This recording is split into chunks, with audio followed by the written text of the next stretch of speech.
નમસ્કાર, આપ જોઈ રહ્યા છો ઇન્ડિયા ન્યૂઝ ગુજરાતનું સોશિયલ મીડિયા પ્લેટફોર્મ. હું છું આપની સાથે રૂચા પંડ્યા. આજનો આપણો જે વિષય છે ખૂબ જ મહત્વનો વિષય છે, કારણ કે આજે આપણે સૌ કોઈ જાણીએ છીએ કે ઐશ્વર્યા અને અભિષેક વચ્ચે જે પણ પ્રકારના કહી શકાય પોતાના અંગત જે પ્રશ્નો છે, પણ હવે તે અંગત રહ્યા નથી. હવે તે પ્રોપરલી પબ્લિક બની ગયા છે, પબ્લિસિટી માટે બની ગયા છે, અથવા તો પબ્લિકલી બની ગયા છે. અને ત્યારે આ બધી જ વાત વચ્ચે હવે વિવેક ઓબેરોયનું પણ એક મહત્વનું નિવેદન છે, તે પણ સામે આવ્યું છે. વિવેક ઓબેરોય હમણાં જ એક ચેનલમાં ગયા હતા, એક નાનકડા મોટા ઇન્ટરવ્યુ માટે ગયા હતા, અને ત્યારે એક શોમાં તેમને ઇન્ટરવ્યુમાં કહ્યું હતું, તેમને પૂછવામાં આવ્યું હતું કે તમે અભિષેક બચ્ચન વિશે શું વિચારો છો, તમારું શું કહેવું છે. અને ત્યારે વિવેકે તેવું કહ્યું હતું કે અભિષેક ખૂબ જ સારા અને ખૂબ જ પ્રેમાળ માણસ છે, ખૂબ જ સરળ માણસ છે. અને પછી તેમને બીજો પ્રશ્ન એવો કહેવામાં આવ્યો હતો કે તમે ઐશ્વર્યા અને સલમાન વિશે શું કહેવા માંગો છો. અને ત્યારે તેમણે એવું કહ્યું કે ભગવાન તેમનું ભલું કરે. આપણે સૌ કોઈ જાણીએ છીએ કે કહી શકાય શરૂઆતથી જ જે પ્રકારની માહિતી મળી રહી છે કે હાલ જે 2000ની સાલમાં કહી શકાય કે વિવેક અને સલમાન વચ્ચે ઘણા બધા અનબનાવ બન્યા હતા. અને જે પ્રકારે આપણે સૌ કોઈ જાણીએ છીએ કે વિવેક અને ઐશ્વર્યાનું જે રિલેશન હતું તે બ્રેકઅપ વિવેક માટે ખૂબ જ દુઃખદ રહ્યું હતું.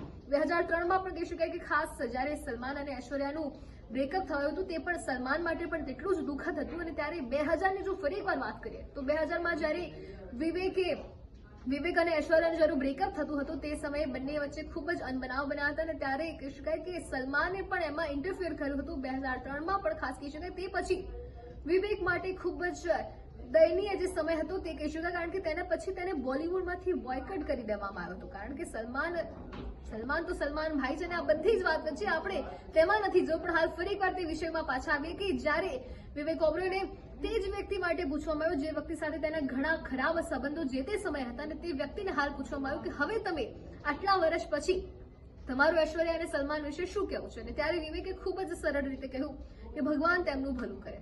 હવે આપણે તે જોવાનું છે કે ખરેખર ઐશ્વર્યા અને અભિષેક પબ્લિક આગળ આવીને આ બધા વાતનો ખુલાસો ક્યારે કરે છે. કારણ કે આપણે સૌ કોઈ જોઈ રહ્યા છીએ કે એક શોમાં હમણાં જ ઐશ્વર્યા ગઈ હતી, જ્યાં તેને ઐશ્વર્યા રાય બચ્ચનમાંથી બચ્ચન હટાવી દીધું હતું. હવે આ બધા વચ્ચે જોવાનું એ રહ્યું કે હકીકત શું છે. બધા કહી રહ્યા છે, પોતપોતાની ટિપ્પણી આપી રહ્યા છે, પણ ઐશ્વર્યાનું શું કહેવું છે, અભિષેકનું શું કહેવું છે, તે બંને જાતે જ્યાં સુધી ના કહે ત્યાં સુધી કોણે ખબર પડી શકે છે.